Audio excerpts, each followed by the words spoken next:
എല്ലാവർക്കും നമസ്കാരം. Welcome back to Niyans. നമ്മൾ മലയാളികളുടെ ഇഷ്ട വിഭവമാണല്ലോ കപ്പ. കപ്പയും ഗോതമ്പ് പൊടിയും കൊണ്ടുള്ള ഒരു ബ്രേക്ക്ഫാസ്റ്റ് ഐറ്റത്തിൻ്റെ റെസിപ്പിയാണ് ഇന്നത്തെ വീഡിയോയിലുള്ളത്.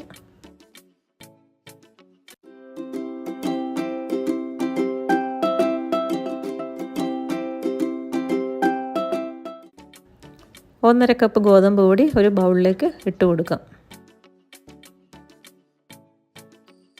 അതിൻ്റെ കൂടെ തന്നെ അതിനാവശ്യത്തിനുള്ള ഉപ്പും കൂടി ഇട്ട് കൊടുക്കാം. ഇനി കുറേശ്ശെയായി വെള്ളം ഒഴിച്ചു കൊടുത്ത് ചപ്പാത്തി മാവിൻ്റെ കൺസിസ്റ്റൻസിയിൽ നമുക്കിതിനെ കുഴച്ചെടുക്കാം.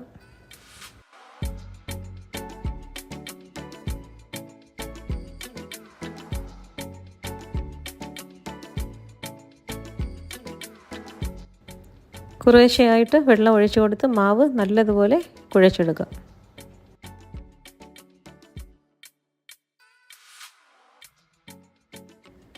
ഇനി ഒരു ടീസ്പൂൺ ഓയിലും കൂടി ഒഴിച്ചു കൊടുത്ത് നല്ലതുപോലെ മിക്സ് ചെയ്ത് നന്നായി കുഴച്ച് ഒരു പാത്രം കൊണ്ട് മൂടി വെച്ചിട്ട് 15 മിനിറ്റ് നമുക്ക് റെസ്റ്റ് ചെയ്യാൻ വയ്ക്കാം. ഇനി കുറച്ച് കപ്പ വേവിച്ചെടുത്തത് ഒരു ബൗളിലേക്ക് ഇട്ട് കൊടുത്ത് നന്നായി ഒന്ന് ഉടച്ചെടുക്കാം.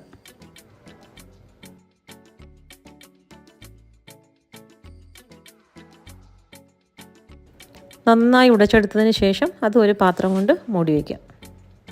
ഇനി നമുക്ക് കുറച്ച് മസാല തയ്യാറാക്കി എടുക്കാം. അതിന് വേണ്ടി ഒരു പാനിലേക്ക് കുറച്ച് വെളിച്ചെണ്ണ ഒഴിച്ച് കൊടുത്ത് ഒരു സവാള ചെറുതായി കട്ട് ചെയ്തത് ഇട്ട് കൊടുത്ത് ഒന്ന് വഴറ്റിയെടുക്കാം.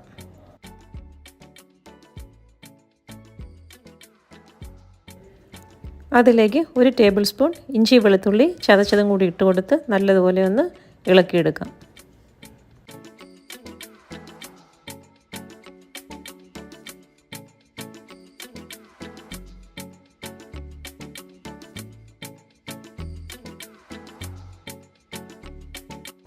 പിന്നീട് അതിലേക്ക് 2 പച്ചമുളക് ചെറുതായി കട്ട് ചെയ്തതും കൂടി ഇട്ട് കൊടുക്കാം. അതിൻ്റെ കൂടെ തന്നെ ഒരു ടീസ്പൂൺ മുളക് പൊടിയും ഒരു ടീസ്പൂൺ മല്ലിപ്പൊടിയും 1/2 ടീസ്പൂൺ മഞ്ഞൾപ്പൊടിയും 1 ടീസ്പൂൺ ഗരം മസാല പൊടിയും കൂടി ഇട്ട് നല്ലതുപോലെ ഒന്ന് മൂപ്പിച്ചെടുക്കുക.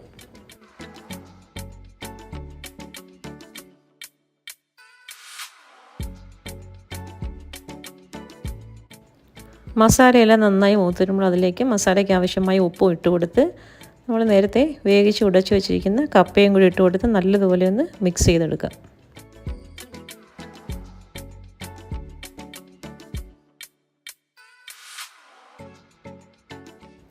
കപ്പ ഇട്ട് മിക്സ് ചെയ്യുമ്പോൾ മസാലയെല്ലാം നല്ല രീതിയിൽ അതിൽ പിടിക്കത്തക്ക രീതിയിൽ ഇളക്കിയെടുക്കാം. പിന്നീട് അതിൻ്റെ കൂടെ കുറച്ച് മല്ലിയില കട്ട് ചെയ്തതും 1 ടീസ്പൂൺ നാരങ്ങ നീരും കൂടി ചേർത്ത് നല്ലതുപോലെ ഒന്നുകൂടി മിക്സ് ചെയ്തെടുക്കാം.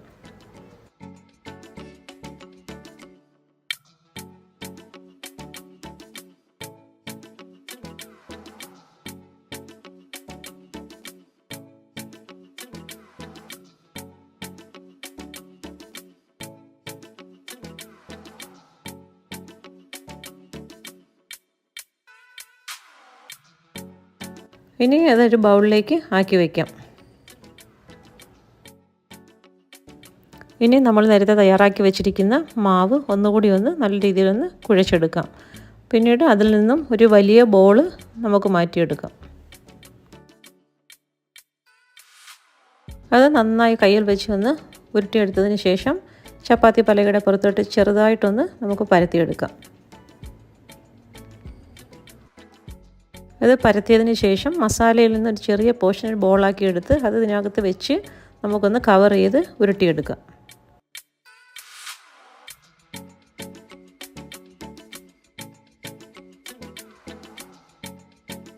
പിന്നീട് കുറച്ച് ഗോതമ്പ് പൊടി കോട്ട് ചെയ്ത് അത് നന്നായി ഒന്ന് പരത്തിയെടുക്കുക.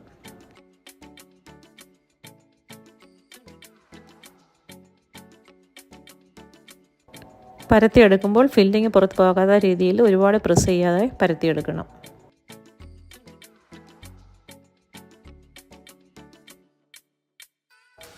ബാക്കിയുള്ള മാവും അതേ രീതിയിൽ ഫില്ലിങ് കോട്ട് ചെയ്ത് പരത്തിയെടുത്ത് നമുക്ക് ചുട്ടെടുക്കാം.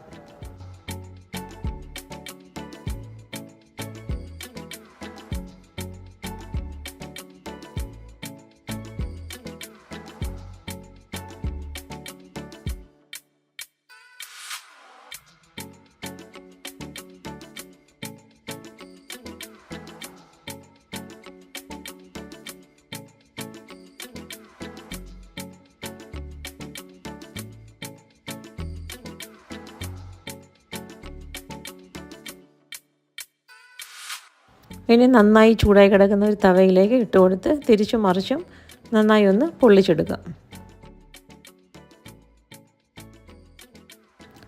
തിരിച്ചും മറിച്ചു ഇടുമ്പോൾ കുറേശ്ശെ ഓയിലും കൂടി ഒഴിച്ചു കൊടുക്കാം.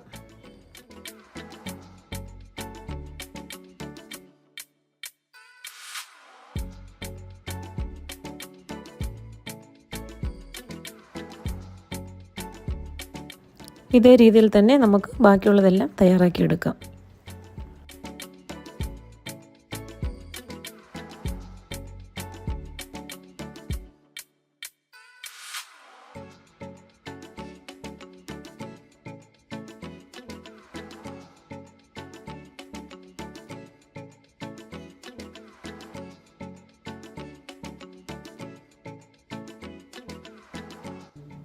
എല്ലാവരും ഇതേപോലെ ഒന്ന് ട്രൈ ചെയ്ത് നോക്കൂ. വീഡിയോ ഇഷ്ടമായാൽ ലൈക്ക് ചെയ്ത് സബ്സ്ക്രൈബ് ചെയ്തൊന്ന് സപ്പോർട്ട് ചെയ്തേക്കും.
വീണ്ടും അടുത്ത വീഡിയോയിൽ കാണുന്നത് വരെ bye from Niyans. Thanks for watching.